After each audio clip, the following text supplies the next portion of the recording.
Peristiwa di jalanan seringkali menuntut kita untuk berbuat atau berikhtiar untuk sedikit sabar. Kadang peristiwa membuat kita gegabah dan amarah, seperti yang dilakukan oleh seorang pria yang menghentikan laju sebuah mobil.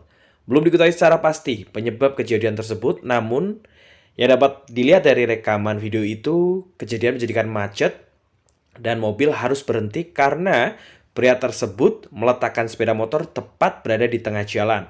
Berikut video lengkap.